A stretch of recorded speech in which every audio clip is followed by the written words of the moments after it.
Alright, so the first developer update for Suicide Squad Kill the Justice League just dropped, so let's break it down and go through it. Hello people of Metropolis. In the midst of exploring the Elseworlds and dodging Brainiac's skull ship's technical lasers, we wanted to give you all some more context and details around some of the content in our upcoming patch.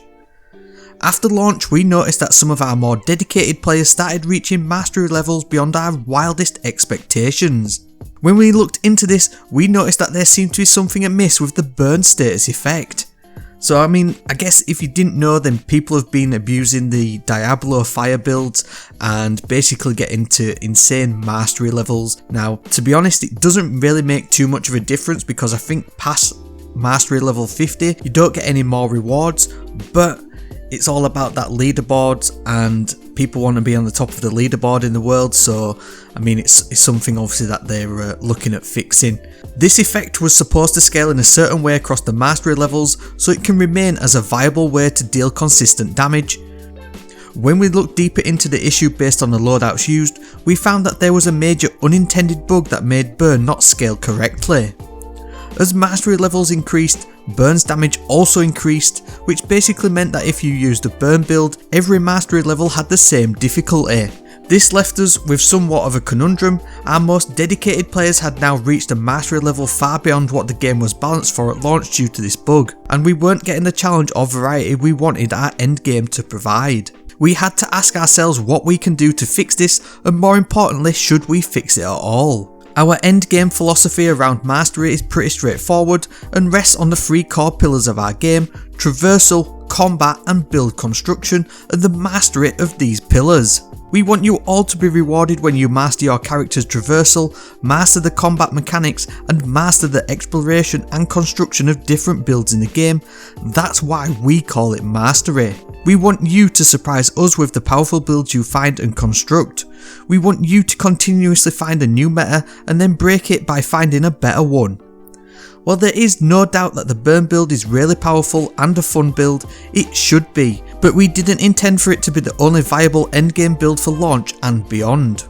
So what are we doing? We are fixing the bug with the scaling or lack of scaling on the burn effect.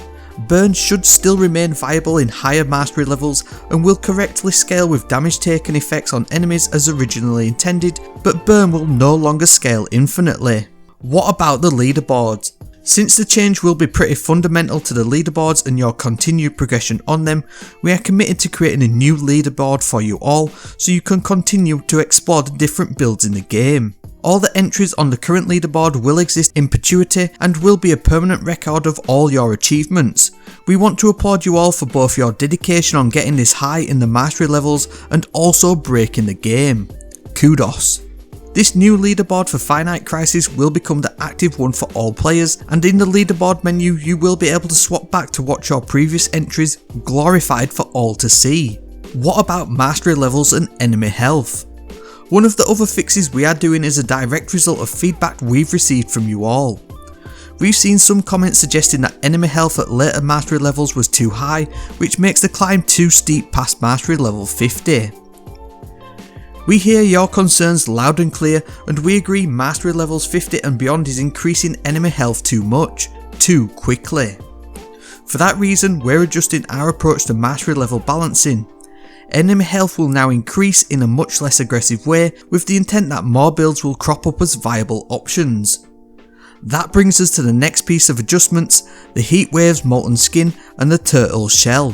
These two items will reduce damage taken by 90% rather than give straight up immunity. At the moment, these items were too easy to trigger, and it is simply a bit too easy to keep the buff up, especially at higher mastery levels, and we wanted skilled players to use their mastery of their character's traversal and the mastery of combat mechanics and the mastery of build construction to survive. Now, I haven't managed to get these ones, but I've definitely seen them doing the rounds in a few builds going on, so it's nice to see that they're getting a little bit of adjustment. Obviously 90% is not straight up immunity, but 90% is still pretty good, to be honest. In short, enemies will have less health on the higher mastery levels and players will have to work harder to avoid incoming damage. What about all my progress? In case some of you are thinking about this, we want to be extra clear. Your unlocked mastery levels, your finite crisis rank, all the gear you have acquired, and your squad levels will not reset. What's next? Moving forward, we're committed to giving you all a weekly dev update, be it big or small, to give you a better and deeper insight into what we're up to and what we've got cooking. In the coming weeks, we'll give you a look into what's coming up with Season 1 and what longer term changes we're thinking about to improve the game for all of us. So this is going to be something that's going to hopefully come up each week, so if you're wanting to keep up to date with this, then I'm going to be covering this game for the foreseeable future and pretty much going all in, so if you want to keep up to date with these developer updates, then you know what to do. Lastly, on behalf of the entire Rocksteady crew, I want to say a huge heartfelt thank you to all our players for all the feedback and the passion you show. We're stoked to be on this journey with you all, and we are looking forward to sharing more details with you all soon around what we're bringing to the game with the launch of our first season. Much love, and let's give Brainiac a bashing. That guy really deserves it. So that was a sweet little update, to be fair. There's obviously a few things that they're looking at tuning in terms of burn, enemy health gates, in terms of some of the mods that we can get, and I'm excited to see what they've got cooking, especially with the developer updates as we head towards Season 1. At the same time that they released this developer update, they also released a little bit of a list of known issues and workarounds that they've targeted. It does seem that they're doing a little bit more of a server-side maintenance with the game, but there's obviously a few issues that they're going to be working through in terms of Steam players not being able to access and invite friends, the grenade slot becoming locked and not being able to be used after defeating Don't Blow It in Chapter 2, and also the firearm slot becoming locked as well. There's obviously a few issues that they're working on. If you've been impacted by them, then that's a little bit unfortunate. Hopefully they'll fix it soon for you. In terms of issues that are under investigation, they're looking at loading into a game session that sends you back to the login screen. I mean, I've had a few little crashes and it does send me back, so it'd be nice if they can manage to fix that one. And also there's an infinite loading or crashing during signing into the services. I mean, I'm guessing that's probably linked to that previous issue. Again, hopefully something that they can sort out. There's also a few issues that they're looking at in terms of gear losing augments when overhauling weapons. If you managed to watch my video yesterday about endgame gear and mastery and eliting of gear, overhauling weapons is one of the main things with that, so losing augments probably not a good thing, especially if you're losing materials as a result of that. And Deadshot not aiming correctly or appearing in rivals' taunts of other squad members.